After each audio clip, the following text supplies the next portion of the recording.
See, usually in case of the spouses where one of the partners constantly exhibits a toxic behavior and the other partner, feels suffering, feels torture, feels emotionally abused. In that, cases, you ideally need to respect your own boundaries first. Therefore, setting those boundaries and setting those limits is very important.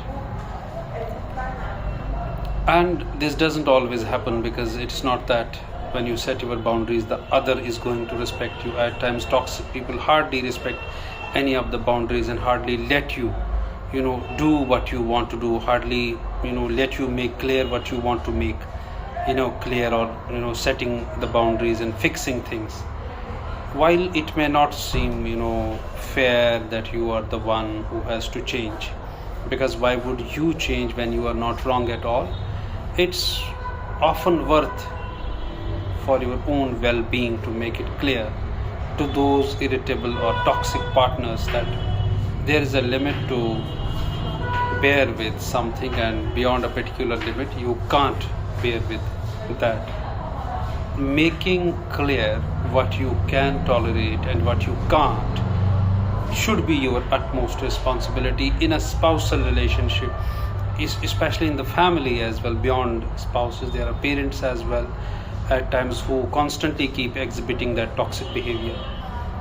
Therefore, making yourself clear at times and having an exit strategy, setting the boundaries, and getting that toxic routine changed, and discouraging the toxic partner, discouraging the toxic family member not to do it again and again, and showing that sort of resilience while not getting personal and while maintaining calm, while staying grounded, and constantly in case you can suggest them the therapists like psychotherapy that may help them if they are willing to seek. I usually don't expect that toxicity of such a content would agree to go to a psychotherapist, but at least you can set your own boundaries, at least you can protect yourself with such terrible and toxic situations. The bottom line is that you have to remember that you are not at fault. It is someone else's irritable temper, behavior, and toxicity within. What you can do from your part and to save yourself from that toxicity is to setting the boundaries and not letting them in, not letting them do whatever they want. While you will set your limits, things are certainly going to improve. And what I suggested in the earlier video as well, that leaving that space, leaving that confrontational area,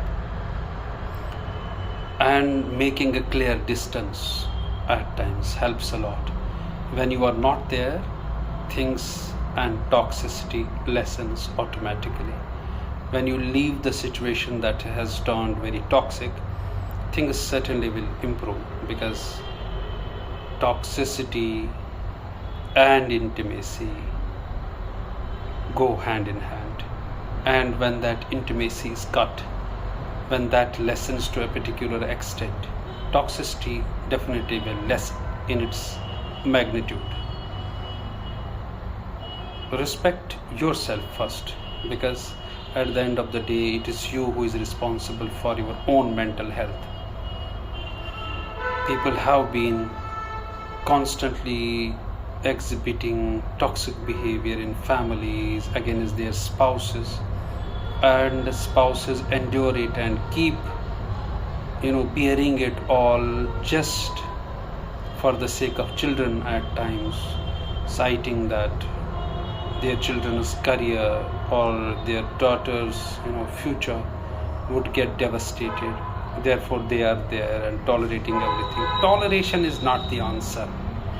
When you tolerate, the toxic people keep pouring you with more toxicity. Therefore set your limits. Make it clear what you can absorb and what you can't. Make distances. That's how things would work. Thank you.